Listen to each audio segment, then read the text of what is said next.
That's the body, man. Anyways, welcome back to another episode of the Mixed and Moderate Patriot podcast. Jay, it's been a while. It's been a long time. There's been a lot of shit going on. It's been what? It's been like 4 months, right? No. Yeah, Has it been? 3 months? I think I the have last no episode idea, was Jay. before July. Or no, it was Jay before. holds on to these. This is his real big caboose. This ain't mine. I'm here to produce and help, but if it's been 3 or 4 months, then sure. No, yeah, for sure. No, I mean, it is what it is. You know, like I say, we're both working men. We're family men. We're dads. Yeah. You know, I like the idea of doing something, but yeah, it's tough. You gotta find the ways. Yeah. There's a lot going on. You know, obviously, I'm in school too. Back to work. Back to work. That's why I got 2 phones. Kevin Gates. So yeah, it's just one of those things where, you know, life's moving in the direction that we were talking about previously to this episode. So Here we are. It's a good, you know, that's one thing about time. They haven't figured out a way to stop time yet. And when they do, we're all fucked. Right? Well, the powers that be, yes. If they can figure out, not the you and me's. If human beings could figure out a way to stop time, manipulate or just stop? Or legitimately stop time. Okay. Could you imagine like how fucked we'd all be? Yeah, but I mean, what are we talking about? I guess I'm looking at it in a nerd's perspective. I mean, we're talking about stop time and be able to manipulate things. I look at stop time as, okay, I do something shitty to you, and then I stop time, and you're in that for eternity. Woo! Yeah, that'd be shitty, right? But then there's other ways of looking at it, for sure. Like, you could have a bunch of fucking amazing things happen to you all at once, and you could live in that for eternity, right? I mean, it just depends. But what I'm saying, though, is it's very important that human beings don't play God. Yeah. That's the most important thing. And whether or not you believe in God, or you believe in whatever you're a nihilist and you believe in nothing and everything's fucking shit, you know, whatever your belief is, it's a belief. It's a thought that you stick to. So that being said, fuck, man, don't play God. Okay. Don't play God. Because look at what the shit with the vaccines. You know what I mean? Like, look what's going on now, you know? All of a sudden now there's this like completely different life that we're living that was fucking last year. I mean, it was chaos. You know what I mean? It's chaos. Bozo. It's Bozo. It's a clown fucking... It was chaos, dude. Yeah. Like, I mean, you were a criminal. You know, they looked at people as criminals, you know, for questioning the science. And now look at it, right? It's completely... Or you're a criminal for not being vaccinated and being around people and then not having your mask on. And it's like none of that... What we're finding is none of that really helped. It did nothing for us. It did not help us at all. In fact, it actually made us worse. It divided us. Obviously, it's another way to ostracise. You know, you look. I would say people that were vaccinated had probably a lighter time with it, but depending on what you already had going on for yourself, I mean, did it really matter? No. We still just lived through it, and we're still living through it. We're just living through it. You know what I noticed the best part about America is that you can have all these opinions, and you could run around and scream them from the rooftops, and then you can just go back into your house and not give a fuck about anything and not say anything. And you can live whatever life you want to live. Like, you won't be fucked with usually. You know what I mean? Like, you can.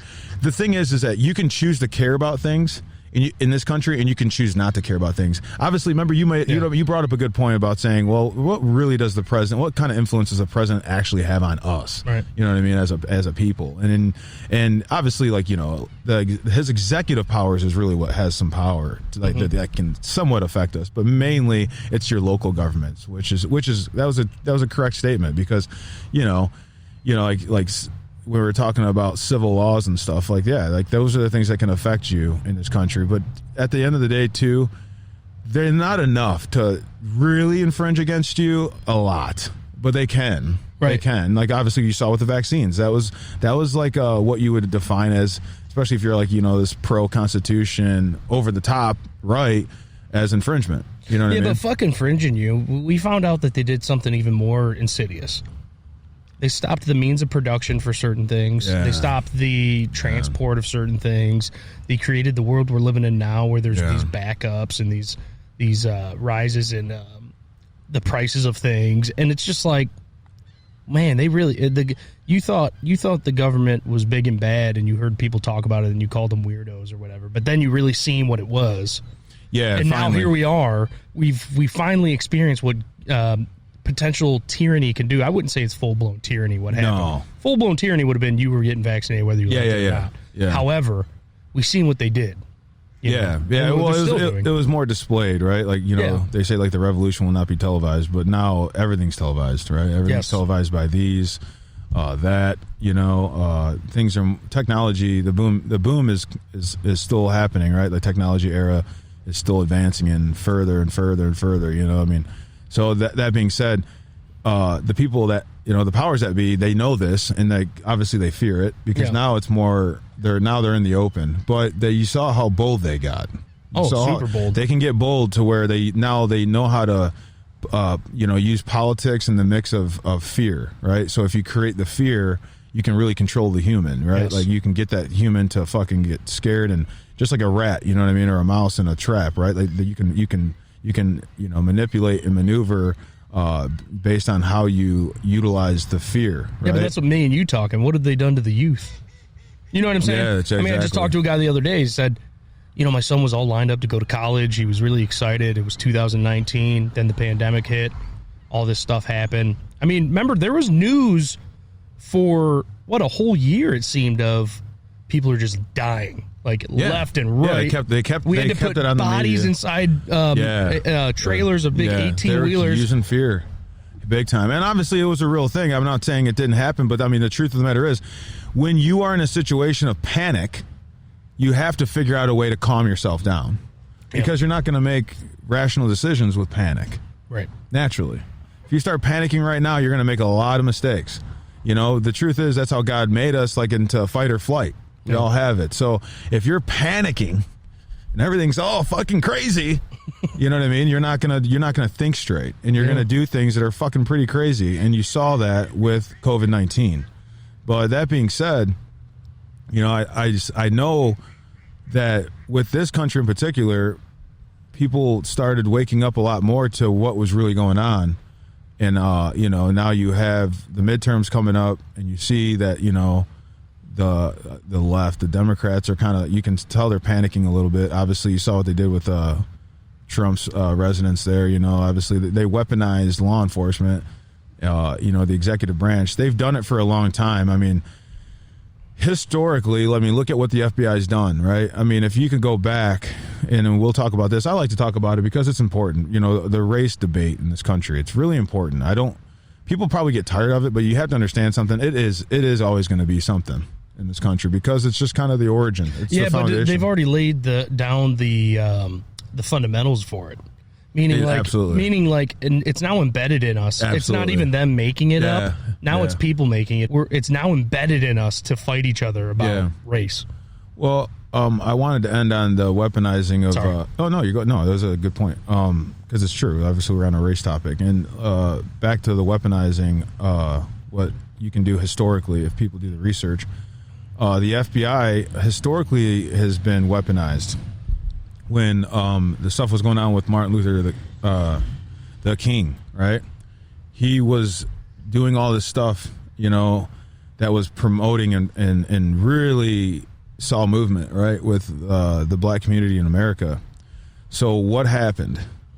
The FBI legitimately wrote this fucking memo, more or less explaining why he should kill himself, more or less, because it's only going to cause damage to the black community. Now, you have to understand something. This came from executive branch government that was historically known for fucking just figuring out that, blacks do have a account here. They're not half a man, right? Right. So that's that generation. So that was considered okay, I guess. Right. At that time. Obviously, that's not okay. The law enforcement agency, the top law enforcement agency in the United States, telling a person that's predominant in a community to kill themselves, more or less, right? Or make yourself disappear. Right. That's silly, and so that goes back to me saying the public has to have an understanding that politics will do that. A good example, I can speak for myself from what I've seen and professionally. I've seen, an administration that I started in this agency with, where we're legitimately doing our jobs. We're enforcing the law that we're supposed to enforce. We're doing our jobs. And then an administration comes in, and there's legitimately 100-day ban on us doing our jobs the second he walks into office. Yeah, you're going backwards. So what sense does that make? What's changed? Did the law change? It did not change. The law did not change. The man changed, who was the president. Why is that?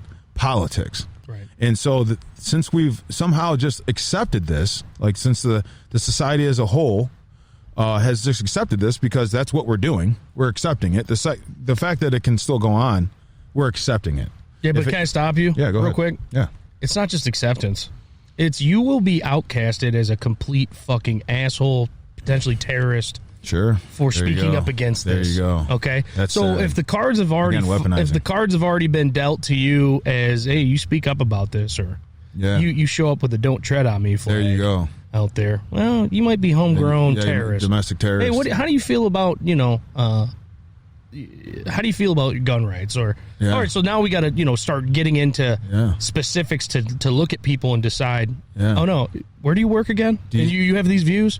Oh, that's so you're risking, your personal, your professional life, and because they will come after you. They will come after you, and it shows you how subjective that can be, right? It shows you how subjective reasonable suspicion can be. It shows you how subjective probable cause can be. Yeah, and it shouldn't be that way. Now we work on it to not be that way, absolutely. And I'm not saying that we should ban everything and all things, right? Like the libertarian would say, less government or maybe no government at all.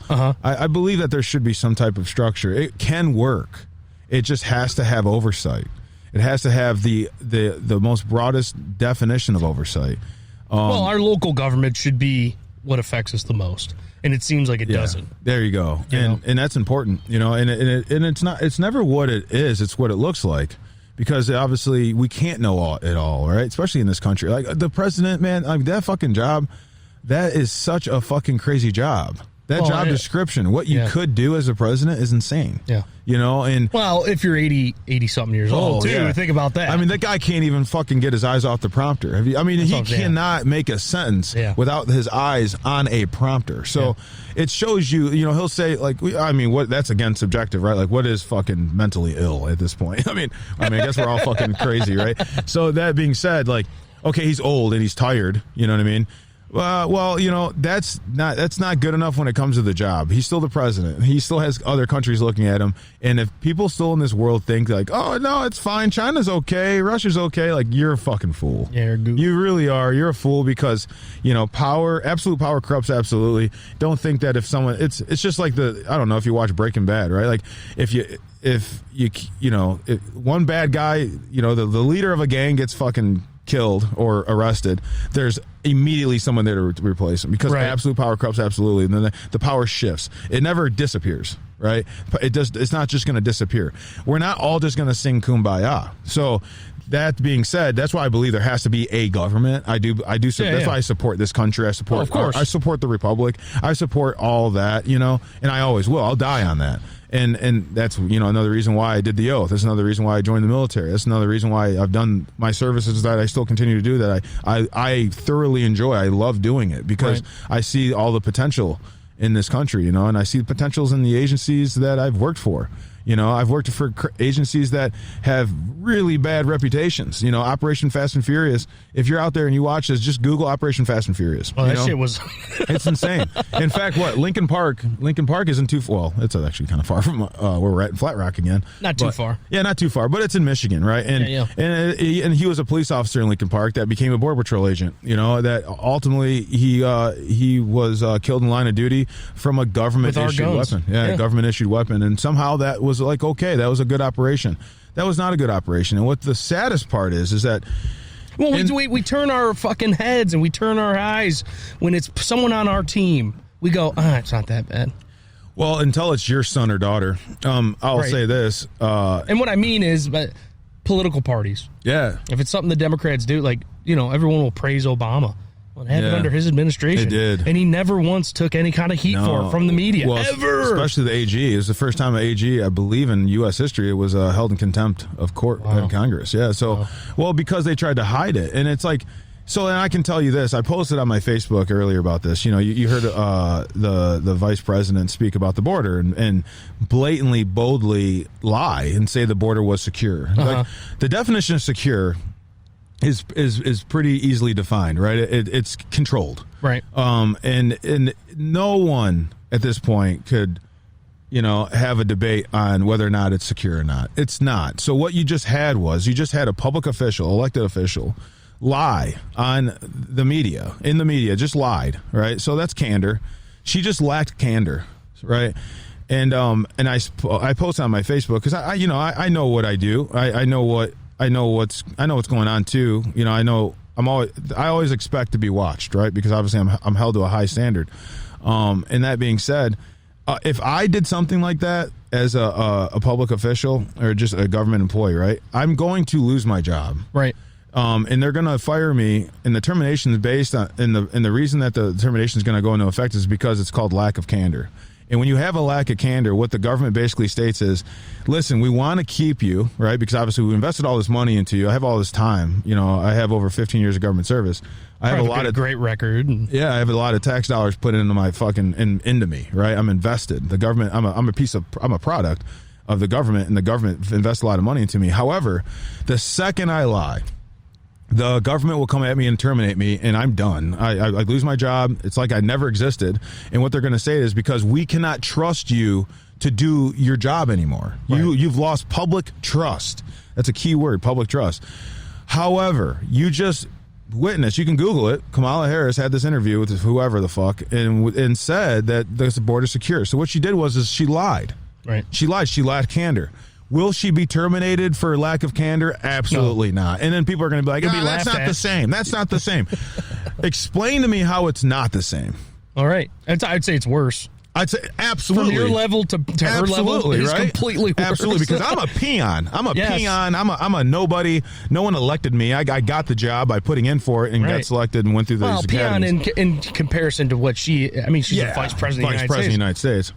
I mean, don't default yourself. I mean, you're doing a pretty important job here that we should all agree is like, oh well, very important. This is to keep us safe, and But anyways, go ahead. Yeah, and it goes, and it's not just me. It's like anybody. Well, not just law enforcement officers either. It's like anybody that has a public position. Right. Lack of candor, you can get terminated for it.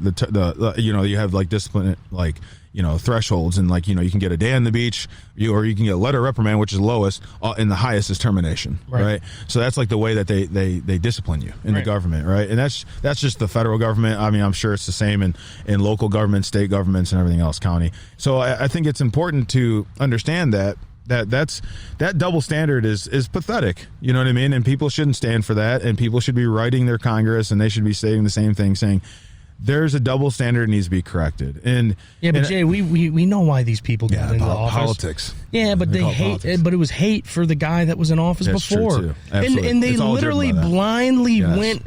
Yeah. I've been saying this forever. Yeah. Yes, I'm naturally a conservative. Yes, I vote normally Republican, small C conservative.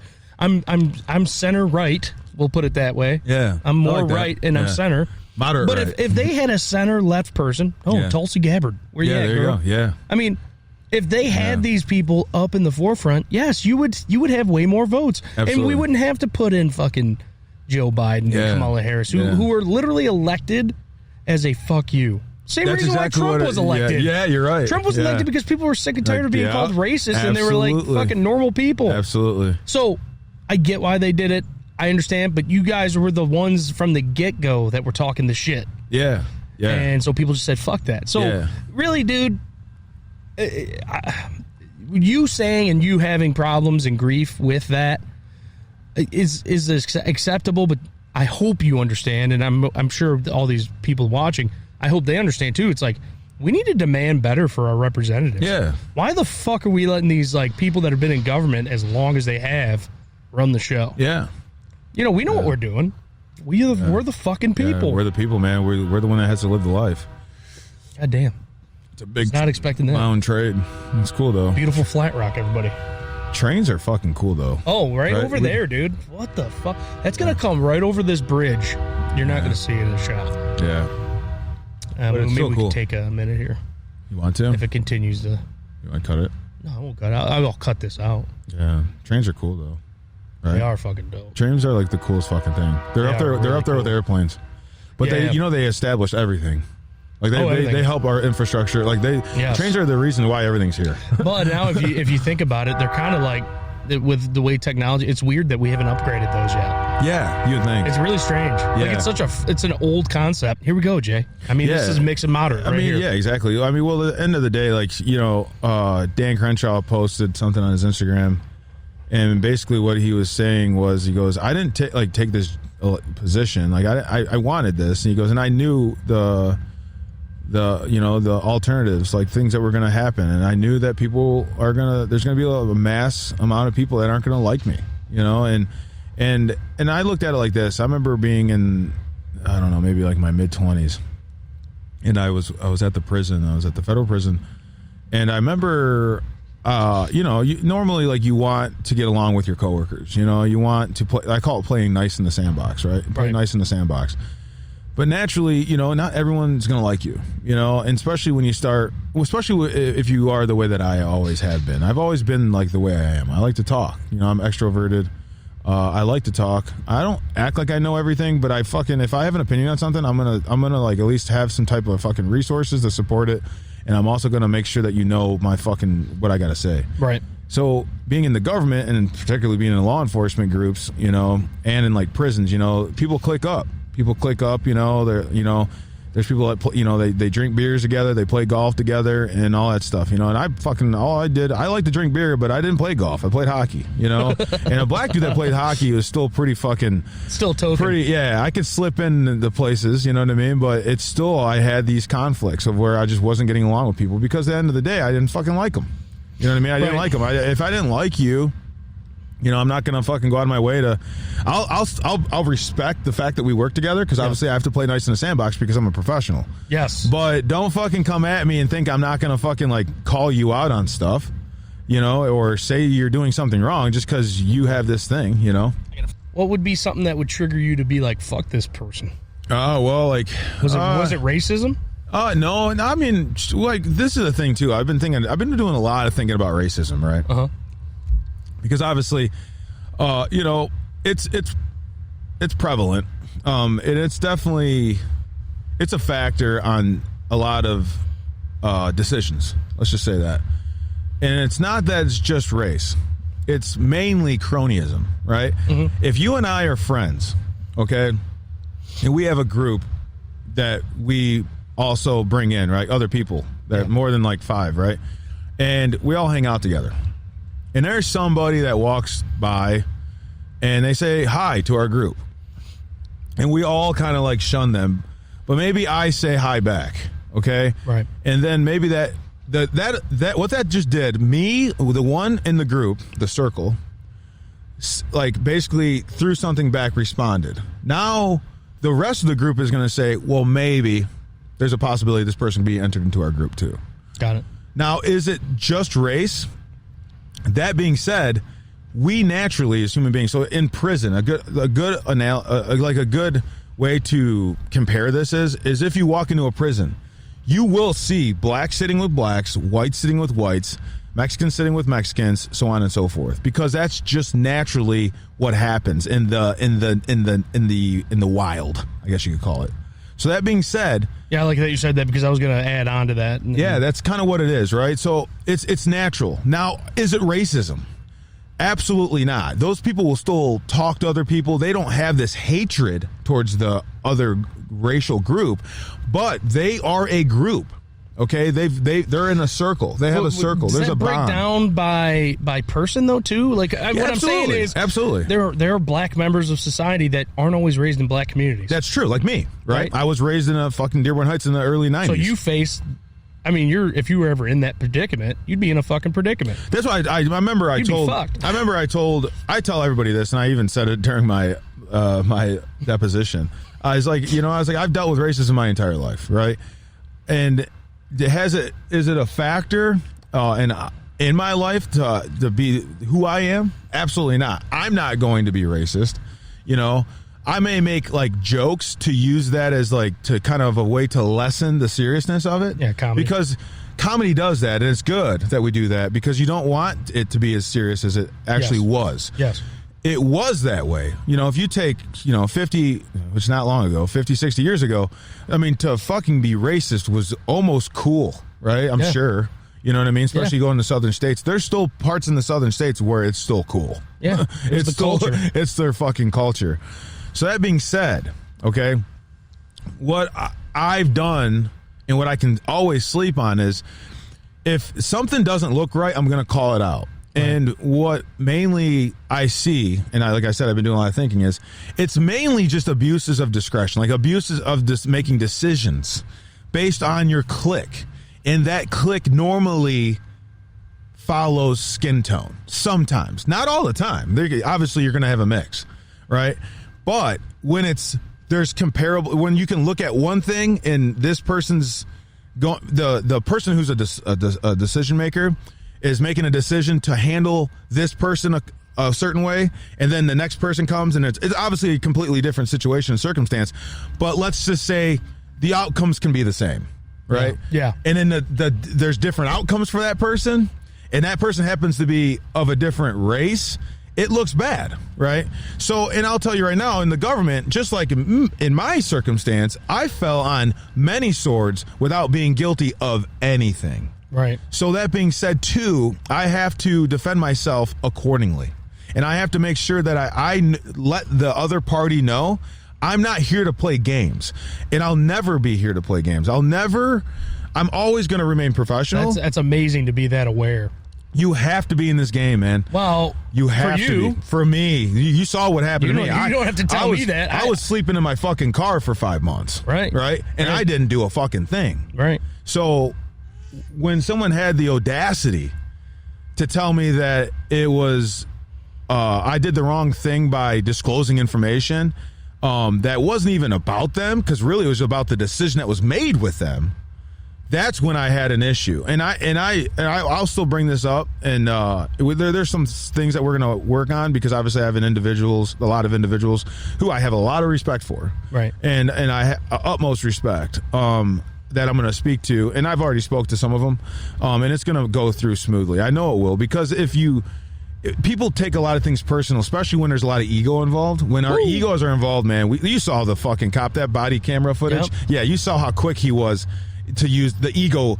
It was funny because I talked about ego, then I said something, and his ego swallowed him. He couldn't even stop himself from using. Even proved my point in the house, and then so it's like it's an embarrassment. It's like you call yourself a sergeant, and it's sad that he kept the chevrons on after that. I'm sure he's because he doesn't know how to de-escalate. He doesn't know how to just be a chill human being. There you go. Because guess what? You can find out a lot quicker when you're not on either a heightened or lowered sense of anything.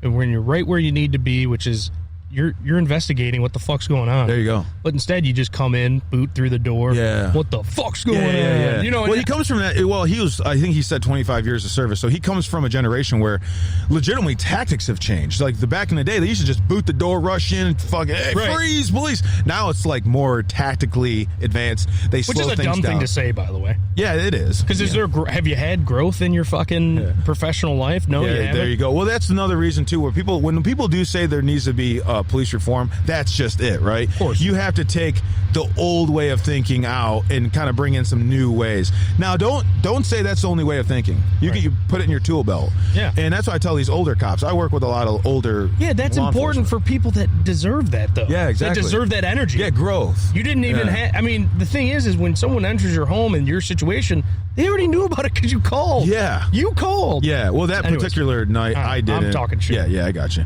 I mean, well, it's important. But anyways, I'm sure like people watching probably, what the fuck are they talking about? But the truth is, I don't want to keep on bringing that stuff up too, because you can just look at it like this. I have a vast amount of experience, and you can FOIA anything. So I'll tell you right now, anything that's on public record, if there's any questions, all you got to really do is you can Google shit. You can figure things out for yourself. I've been told that a couple times. Oh yeah, you can FOIA. Yeah. FOIAs are important. I'll bring that up every episode. FOIAs are important because FOIAs are like I brought up earlier in the podcast. It's oversight. So when you were saying, because like we've been branching out, it's just the excitement of what we're talking about. When you're talking about smoothing over some things with people. Yeah. And that it might go good. That's obviously because you know how to, again, set your ego aside if you have one. Yeah. I mean, I'm going to be honest, Jay.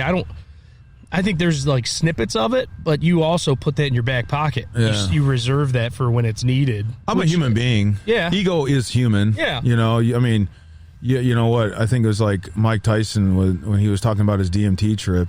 You know, I think that's like the only way for you to really get rid of your ego for some of these fucking egomaniacs. Probably. Is take all these drugs, which I don't want to do, right? So I've always just figured out a way to. I meditate a lot. I do a lot of like different things, especially when I'm at the gym, right? Like when I'm at the gym, I'm in the zone, and I call the zone basically meditation. Yeah. And when your mind is in that moment, and you can analyze your thoughts. Yep. You can decompress. You can. I know Emily brings up this thing. She always says decompartmentalize. Like she looks. Yep. She did a really cool comparison. I want to do a shout out to Emily here. Is she said something really cool. It was interesting to me. She said, what I do is, she's like, it's like a library. My brain is like a library, and a bunch of people come in and out of the library, and they look at books, and they take it out, and they put it out, and they put it on the table, and they read it, and sometimes they don't put it back, and then, or if they put it back, they put it in the wrong section.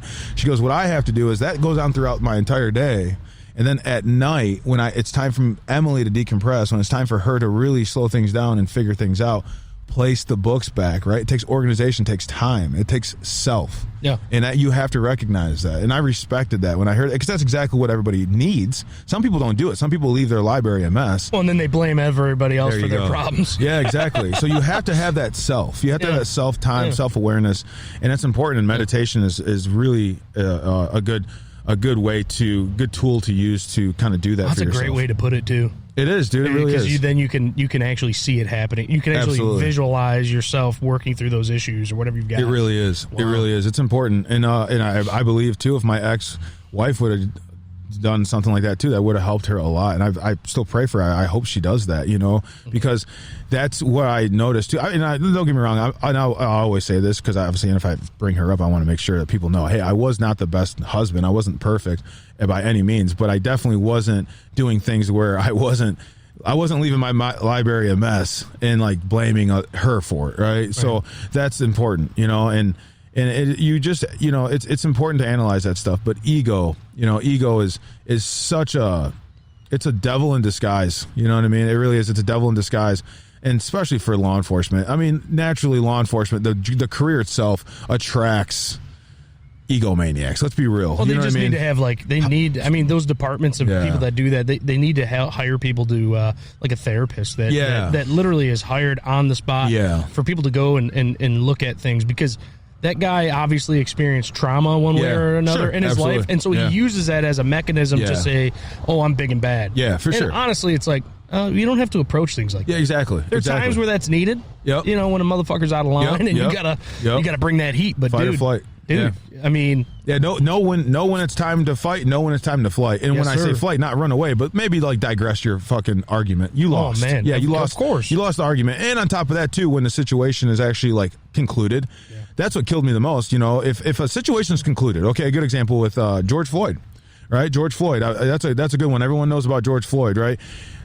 I analyze that situation. One, as just a human being, which you should. A person lost his life, which is tragedy. But two, as a fucking professional law enforcement officer, and I looked at the situation in both ways. And I think the public can agree. You know, so this is what they tell you, right? The second those handcuffs are on, like the situation is controlled, and for the most part. Obviously, they can struggle and everything else, but I don't know if you ever had a set of handcuffs on. You can't do a lot unless you can figure out a way to get out of them, right? So that being said, the situation has been deemed in a controlled state.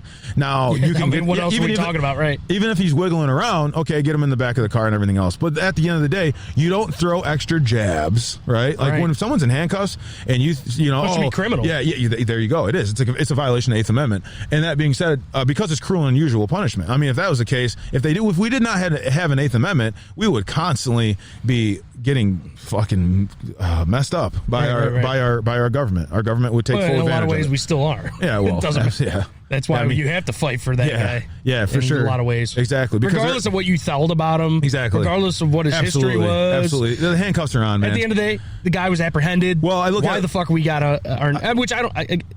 we're not going to get into the specifics, but he was apprehended. Yeah, well, I look at it like this too, right? When I was a correction officer, I'll bring this up again.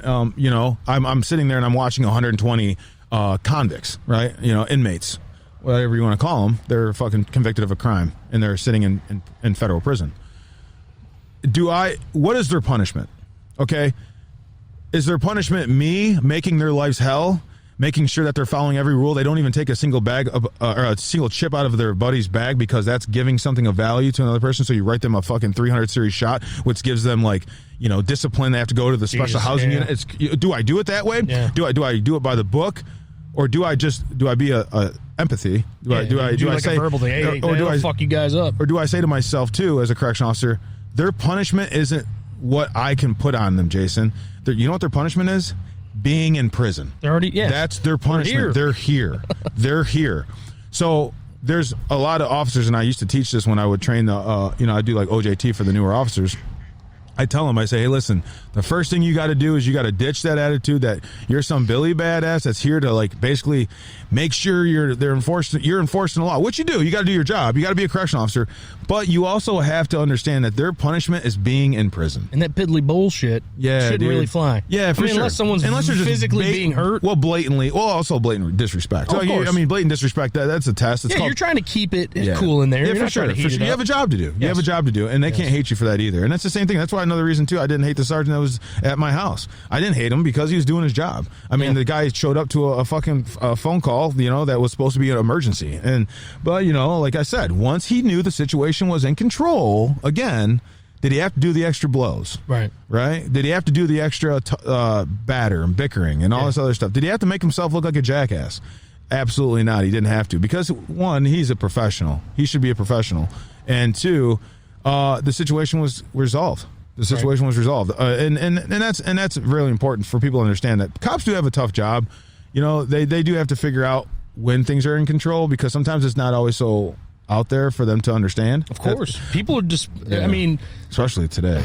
Yeah, you never know. Dude that the people that shoot things up and go to malls and do stupid shit. Yeah, remember they just showed this one video where the guy's asked to leave the mall and he's presenting as like a sane individual. Yeah, and all of a sudden he pulls his gun out and wants to start shooting. It's like, damn. Yeah, that's crazy, man. We live in a crazy, fucked up world. But again, I say, like I said in episode 1. You want to play on the ice. If you're gonna wear that badge and you're gonna and you have to live that shit. Yeah, you have to really be about it. You do. You really have to live it. It's a creed. It is. It's a creed. You're taking a creed. Yeah. The oath is a creed, and also to protect and serve the public. These public service members. It's as deep as signing up for the military. Absolutely. It's deeper in a lot of ways. And if you, there's another thing too. You have to self-check. And if you do find yourself, like I said, man, it's a professional sport. If you're injured, don't play, man. Don't play. Figure it out. And honestly, that is the most honorable thing. It's very honorable. That is very probably honorable. That of highest honors. Absolutely, is to realize, man, maybe I'm not cut out. Yep. Maybe it's time to change career paths and everything else. And again, like I said, as long as we're remaining professional, put up your stuff. We're all human beings here. We all at the end of the day, I do truly believe that we all do want the same thing. We really do want to just be left alone. We want to live our lives in the pursuit of happiness. We want to take care of our own. We want to enjoy this life. You know what I mean? We want to enjoy this life, this earth that we're given, man. It's beautiful. You know what I mean? This stuff is beautiful, and life is beautiful. But in order for you to really cherish it, you really do have to figure out these things. You have to really do a lot of that self-analyzing and put that, like you said, put that ego aside. Some people call it analyzing. Analyzing, yeah. We all have those too. Hey, and for the most part, Jay, we can say, that's doable. In your situation and the trials and tribulations you've dealt with, it doesn't help that we have biases in our world. Naturally. That aren't related to, that's like deeper than what just somebody in a professional manner is going to be involved with. That's their core. That's their being, and it's hard for them to get away from those things because you're literally, as a kid, taught some of that shit. Yeah. And it's hard to get away from those things if you're not actively trying to get away from those things. So, again, it directly affects you and impacts you a lot more different than, say, somebody like myself going through the same thing. Sure. If that makes sense. Yeah. Only based on everything we've talked about, being a mixed guy in America, which is fucking crazy to think about. Yeah. It's deep. It's just deeper shit than just the normal, especially like during my generation, like, well, my upbringing, you know, I was born in the 80s, so, you know, it's a different time. I know, like, now it's a little bit more prevalent, you know. There's a lot more mixed babies out there, and, you know, they're dealing Ariel's black now. Yeah, there you go. Yeah, that's awesome. Yeah, it's cool. That's a great thing. Yeah, I mean, black representation, or for kids that are that don't get to see that often, is an amazing thing. Which I'm of the firm belief that please do not make your kids have to think that a movie character or whatever, like, their biggest inspiration should be their parents, in my opinion. Yeah, absolutely. So we need to be careful of, like, even being too excited about that, because absolutely. It's not an issue. Who was the basketball player that said, "Hey, you know, don't have your kids look up to me"? Was that Magic Johnson? I forget. It was very it was very crude, but what he was trying to say is you should be your parents should be your biggest heroes. Exactly. Yeah, for sure. Know? Yeah, we all need heroes. But it's still cool that there's representation now in films in a way that it's inspirational. Seems little, but it's huge. Well, I think most parents can understand this thought, at least. You don't have to make it a big, but if you want to, you can. You know, I mean, it's like I say, it's like the taste in music. Not everybody's gonna have the same taste, but hey, if someone looks up to that and it inspires them to be what they want to be, you know, even if it's a fucking mermaid, you know what I mean? Like, hey man, you know, that's cool, you know. It's the same thing with the Buzz Lightyear. Remember I told you I was going to go watch Buzz Lightyear in the last episode. I said, I was like, I'll still watch it. And I did. And that scene popped up, you know, with it the two moms. It was like, it was discreet. Yeah. It was the way it needed to be. Yeah, exactly. Yeah. It wasn't like shoving it down your face. Yeah, it was very smooth. Yeah, it was smooth. And another thing too is, like, who cares, right? I look at it like no this. one really does. I'm not going there. I'm not going to a movie like I go to church. You know, I'm not going there to fucking learn about life, dude. I'm going there to fucking eat some popcorn, maybe see the reactions of my kids. Like, and now they're doing some crazy shit, you know. I watched the movie Men, which is a crazy fucking film. Yeah, check it out. It's like it's an A24 film. Like, A24's got some good productions. They got some bangers, bro. Man. I watched that other one too. Everywhere, Everything, or Everything, Everywhere. So wait, you follow production companies? Because I got my friends like love film, right? So I know my buddy Baker. He sends me shit all the time. So I always I'll find out through Baker about certain movies coming out, and then I dabble sometimes too, but obviously I have a actual life. Baker doesn't. So he works, he fucking travels around the world, he has no responsibilities at all. So yeah, he's just still he's not in medicine anymore. I think so. I think he's still at the hospital. I have no idea what that he does. I mean, that guy, who knows? You know, he's living life. He's living his life. Way. Yeah, he's not married. Doesn't have children. Married, doesn't have kids. He might have kids somewhere. I don't know. I think he's shooting blanks, man. That dude. Seriously, do you remember the shit that happened to him at Midway? He smashed his balls his in dick half and balls with the fucking go-kart. That the brakes went out and he fucking smashed. Maybe that's what we need to do in the next episode. Get his dick on camera. Yeah, let's see what it looks like. Hey, I'll ask him. Hey, we can call him right now. You can't rape the willing. You know, you can't rape the willing. That does suck. Hey, they redid that track probably in his honor. Oh yeah, it's all redone. He was up there all the time. I remember he worked the summers and shit. I remember that. Man. Yeah, that's what a bad thing to happen. Your dick and balls just get smashed. Yeah, but anyways, on a go-kart. But Men was fucked up, right? So it's like I think people are funny when they talk about Hollywood. Yeah, because they give it too much credit. Too much credit for like what it actually does to influence the world. If Hollywood influences you, I'm sorry, you have a shitty life. You have a pretty shitty life. If like the Avengers is how you live your life. But people are influenced by it. Hey, that's the problem. Hey, that's why you have guys like Ben Shapiro and the Daily Wire deciding, hey, we're going to create films that we think are the way we need to portray heroes, and that's cool. And stuff. Do it too, yeah. I mean, but they have to, because here's the thing: they have to somebody has to combat what is out there, because out there is giving you all points of view that may not align with your values. Yeah, well, it shows you how weak our minds are. It shows you how weak the world is. You know what I mean? Of course, yeah. Like, I don't value those things. Yeah. I mean, it shows you how easy it is to influence. Propaganda is a real thing, you know. Super. Hitler fucking did his thing, you know. He figured it out. Mein Kampf, you know, in the book they talk a lot about it. Our human brains can be so easily influenced, you know. And I think it's very important, again, to understand yourself before you start venturing out. Yes, sir. But I did also want to talk about. I know I kind of like segue. I don't really know how to. Okay. Well, we did talk about race. Listen, dude, we're only 3 episodes into this bitch. Yeah, I know. I think it's like 6 months. Yeah, total. no, for sure. I did want to bring up again. It does involve race, but I did want to bring up minorities in law enforcement. So obviously, I am one. You know what I mean? I am a minority, and I'm in law enforcement. There's stigma that comes with it. There's tons of negativity, there's tons of positivity, there's all this stuff around it, and I think it does need to be addressed. You know what I mean? I think it is an issue. I know it is an issue. I don't even think anymore. I know it's an issue because I can tell you right now, there's not enough. There's not enough. It's just like when I played hockey, okay?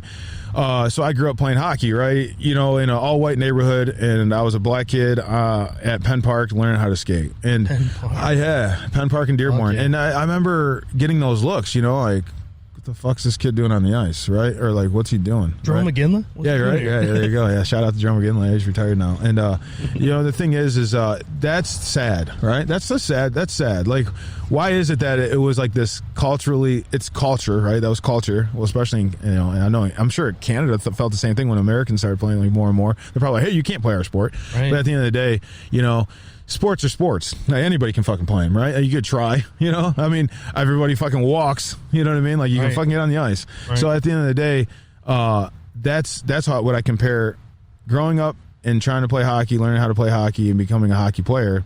It's the same thing about learning about law enforcement, wanting to become law enforcement, and then actually being law enforcement as a minority, right? A black man. So that being said, I know like some people will probably say to themselves, I don't know if they don't know me, they're like, well, is he black? Because I always get that sometimes. No, like, I've been getting, I'm black. You're definitely black. I have my dad's nose. I have the fucking nose. I have the jaw structure. But at the end of the day, I've been told I look Puerto Rican. Your face pubes are definitely black. Oh, yeah. Of the black variety. Yeah, and if I could grow more hair. Your complexion is, dude, you're black. Yeah, well, I get the Puerto Rican thing. People say, well, sure, but I still see a black man. Yeah, for sure. So that being said, it was always kind of funny. Whatever. Yeah, exactly. Who cares? Anyways. Yeah. I'm not white. No, you're not. Yeah. So anyways, going back to minorities and law enforcement. And I brought this up, Okay, discretion. Okay, so all the encounters, all the bad things that's happened in this country with law enforcement, it all involved discretion. Every single act involves discretion in law enforcement. Yeah. Because they have an ability to do something and they have the ability not to do something at times, right? Sometimes they're stuck. They have to do stuff. Well, now that they have body cameras. Dictates whether or not they After 2015, 2016, most officers they have to do stuff now because it's recorded. Not in Idaho. Yeah, there's still some. There's a law that even if it's on camera, if someone assaults you, they can't. They can't arrest them. Oh. Really? You can subpoena them. Oh, okay. Or anyways. You can like civilly sue them or something? Yes. And then they'll send it in front of a judge, and then the judge says... So the cop has to see it. Yeah, I just watched it on Facebook. It was like a Long Island auditor got assaulted. Oh, yeah, I saw it. And he goes, hey, dude, what the fuck? Like, he went to the cop, and the cop was like... I have to see it? He's like, no, we can submit it, but I can't arrest her right now. Wow. And they had to go in front of a judge. So it was Idaho Supreme Court. That's it really was fucking dumb. Yeah, that's a policy, right? So, like, I can tell you right now, generally speaking, federal law enforcement in general, they can't make an arrest for a misdemeanor that they did not see, generally speaking. Yeah, but if they see it on camera? Even if they see it on camera, they can submit the warrant. They can get a warrant usually, right? But because, this is the way the Constitution looks at it, the way the Supreme Court looks at it is all arrests that are like done on immediately are considered a violation of the Fourth until the government proves that they had enough articulable facts, probable cause, to make the seizure. Right. So that being said, that's all. Going back to what I was saying is discretion, right? Everything's used with discretion. What is discretion? Discretion is an opinion. Yeah. That's what it is. It's an opinion, and we talked about this. Opinion, feeling. Yeah, feeling. Yeah, same thing. Yeah, exactly. It's subjective, is what I'm getting at. It's subjective. Exactly. Depending on the person, discretion varies. That being said, culturally speaking, where you come from is important. Yes. And it leads to your ability to make certain decisions, which, again, goes back to discretion, which is like the police officer's fucking coin. Yeah, if you're feeling threatened by somebody or you're not feeling threatened, your discretion is going to be different. There you go. So that being said, again, I go back to minorities in law enforcement, okay? Especially in areas that are predominantly minorities, right? That are not, or even if they are mixed. The idea that the government has on this when it called diversity hires is what the government's standard is, whatever the percentage of population is in the census. So that being said, the census to date, I think I could be off. I don't have it, obviously. I did this a while ago. I think it's like 12%. Okay. I think African Americans in America. Sounds about right. Yeah, and then like it may be even higher. It's always around 15. like I know Caucasians is like 50 to 60%. So majority. Yeah. So that's why people will say, well, that's why there's more cops that are white, because majority there's more whites. Sure. And that being said, that can make some sense. Yeah, that can make some sense.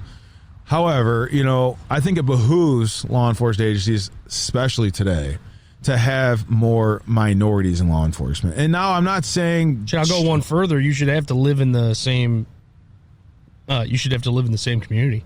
That's a little tough because it's kind of hard, right? That's a little conflict of interest. Well, you should be within sure. the same... Because guess what? Communities don't change over a block. That's true. They do when you're on the border of Detroit and East Point or whatever the fuck it is. That's true. Sure. I mean, you could add that in. I don't necessarily think that's going to necessarily benefit a law enforcement agency. It might. I don't know. I haven't done research on it. I can just think as a minority, as especially a law enforcement, is that if I'm out doing an arrest and I have like a group of like maybe 5 or 6 officers, and the rest of them are all white, and we go out and we arrest 3 black males, it's tough. It's tough because what happens is say there's a little excessive force complaint or something, or say like, they get banged up. What's the first thing that fucking the suspects that are arrested are going to say? They're going to say that they're fucking racist ass fucking cops that beat the fuck out of me and I want Johnny Cochran, right? Right. So, and what does that look like to the government? Yeah. It looks bad. So, that being said, it should behoove the government to not look bad or give that view of, okay, well, we're the good old boys. When you have more minorities in law enforcement, it basically depletes the good old boy look. It makes it look a little bit more like, okay, they're kind of like they're good, Right. And so when that happens, it's good. It's good. It's a good feeling. I can tell you right now, as a minority in law enforcement, I do feel more comfortable when I see more people that look like me doing the same job. Right. It makes you feel comfortable. Right. It does, because you're like, okay, cool. You know what I mean? Like, I'm not the only one. I'm not token. Historically, there have been people that are of my complexion that are typically going to do some dumb shit. Well, yeah, you could say that again. You can't even argue the other side. So I get what you're saying, but at the same time, it's like, sure, but you still got to remember there's a culture surrounded that. That's true too. Like I've heard, and maybe this is what I've heard. I've heard people say, yeah, there was something racist that was said on the football field. Oh yeah. And I said, oh, you were there for that? And this was to a black guy. And he said, yeah, I said it back to him because he was in that team mindset. Yeah. So that N-word that they were throwing out, hard R. Yeah. He was throwing it out back because he said, yeah, looking back at it, that was fucked up to do that. Yeah. And I shouldn't have been with that, but that was my team, so I'm in it. So you kind of think to yourself, man, if there is a group thing, if there's a token guy out there, how does, because once you become the guy that speaks up about something like, hey, that was a little fucked up what you did back there. Absolutely. I don't know. Well, it's important. Something I throw out, but I get totally what you're saying about it prevents that shit. It prevents that shit. It does. It stops that groupthink mentality. Well, and it's twofold. It stops the public opinion, too, of, well, yeah, we're just out here to be dickheads. Yeah, yeah. I think it's one of those things. What do you mean? We've got, we're a diverse fucking, law enforcement. Yeah. Well, I mean, I can tell you right now that if the general public started seeing more African Americans in law enforcement, naturally, I think people would be cool with it. I don't think there'd be any disagreement for it. I can tell you right now, the federal government still does all female hires. They do all female hires, right? Now, imagine if they did an all male hire. There's an argument to be made that that's not good, though. Absolutely. I'm not saying there isn't one. Oh no. But they do need to have communities policed by the people that are majority of that community, though. Yeah, it does help. I mean, look at the city of Detroit, right? When Chief James Craig was out there a lot, and obviously you got the new chief now. I think his name's Wright. He's out there. He does like the walk in the city. Like I think he walks a mile or rides a bike or something. Okay. That's really cool. It is cool. And it's black officers, white officers, and obviously he's black. And it looks good. It does. It looks good. Yeah, and it's just one of those things where, you know, it's going to help negate those allegations. It helps negate those allegations. It'll always deter those allegations. Right. It will, because what happens is well, you know, it's like remember David Chappelle did it best with Bigsby. Bigsby, right? Like, you know, a fucking black racist, right? Black racist. Like I mean, can a black person be racist towards blacks? Absolutely. I mean, like I said, my opinion on that you're silly if you think that's like a person can't be racist, right? Oh no, of course. like I could totally be racist towards fucking blacks, right? I can be racist towards whites. I can be racist towards anybody I want, because obviously it's a choice I make from my own ignorance. Yes. Yeah. So it's like one of those things. But what I'm saying though is it's very unfortunate. The last time I did look up the statistics on it, it was only 8%. 8% of law enforcement in America was black, and that's probably giving it high. That's pretty good. Well, that's considering census. Census. But considering like the population of white and black people in this world, you know, or in this country, I mean, that's pretty high. Yeah. I mean, I would still like to see higher numbers. Well, that's census. So I'll tell you this too. I did want to bring this up because actually I got this not long ago. And it's very important. So I did a FOIA to the Bureau of Alcohol, Tobacco, Firearms, and Explosives Agency. They're the ATF. They're the gun police. They do a lot of the arrests for felon in possession. And what do you think the percentage is of felon in possessions? Do you think they're black or white? What do you think is higher, black or white? White. For felon in possessions? Yeah, of firearms? Yeah. I'd say it'd be white. Only based on the fact that there's more white people. I'm sorry to laugh, but no, yeah, I think I would say white. Sorry, man, it's just not. Yeah, there's like fucking like 80 or 90% black. Oh, I'm sure it is, because they're fucking in the hood, right? I'm sure it is. So what happens? I can tell you right now. So a special agent for the ATF, you know, especially like fresh out of the academy, what do you think they're doing? I mean, I can tell you right now, in most field office, especially like Maine, like in the bigger cities, they work with their local police that get the stop, the basic traffic stop. You know, and it's a felon, right? You say he like blew the stop sign. Hey, man, you mind if I search your car? Yeah, go ahead, man. I ain't got nothing in there. Oh shit, there's a fucking gun in there, right? He's a felon. That's a felon in possession, right? So that's a 922G. It's a federal offense. And then what the ATF does is, hey, do you mind if I take that? I'll take it. We'll just give a federal prosecution, you know, because he's not telling you where he got the gun at. He's not cooperating and everything else. Let's give him a fucking federal, indictment and put him in fucking federal prison for 15 years. So that being said, it's important for the public to understand that, you know, the ATF is involved in a lot of, you know, inner city violent crimes, gun cases, right? So, I did meet somebody that was the doorman at my wedding who was for the Homeland Security. What do they call that specifically? I don't remember. Anyways, go ahead. Yeah, no. So I did a FOIA. So what I did was a Freedom of Information request. I submitted to the ATF because I wanted to know how many black special agents there were, because I was in the running for that, but I was told I was colorblind, which is kind of weird. But anyways, I won't get into that story. Weird. I didn't know that. I won't get into that story. But anyways, so I submitted a FOIA in 2015, 2016. When do you think the ATF responded with this FOIA? Obviously recently. Years. 5 years later. Christ, dude. Yeah, no, I think even longer. 7 years, I think. 7 years later. Yeah, just to tell me how many. Hey, we're gonna get to it. Yeah, just to tell me how many black special agents they have. Well, they knew you were building some kind of case against them. Yeah, I know. They thought. I mean, I just let them go, you know. But I'm thinking to myself, like, well, what's the big deal? Like, why would you hide the fact that it's a fact, it's a number, you know, and it's a fucking public number, and it's like, just give me the fucking number, you know. Right. So. In 2017, which is actually the fiscal year of 2016, they had criminal investigators of the whole workforce. They had 48 blacks and 48 black males and 8 females in the criminal investigators. All right, so that's the special agents. Just take a wild guess on the percentage of whites. Over 100. Yeah, there's like 500. Yeah, it's going to be in the hundreds. 600. We're talking about all over the United States, right? Yeah, all over the United States. That's insane. Yeah, but the workforce total, it's low, right? They don't have a lot at that time. So, I mean, it's low. That's a low number, okay? And I remember I was in the running for that, and obviously I'm a minority and I'm in law enforcement. And when you have a low number, okay, so like say you're going into something and they say you have a 50% chance of getting this job, right? You're like, oh, fuck, I got a pretty good chance, right? It's a 50-50 shot. Right. Compared to you have a 6% or 8% chance. You're going to be like, fuck, I really don't have a chance, right? Yeah. What does that do to the fucking applicant?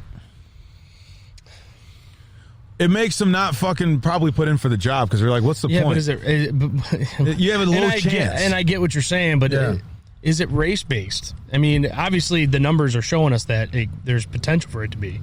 But that doesn't tell us the whole story. That's true. There could be no minorities putting in for the job. Right. Well, that's what I was going to say. Yeah. Where's the interest? It's just like people saying women have to be involved in X. There you go. Well, do women want to be involved in X? There you go. That's true. That's true. So that's true. You saying that, I don't know, I'd have to dig a lot deeper, but I understand what you're saying. Yeah. I get what you're saying. Well, I can tell you this.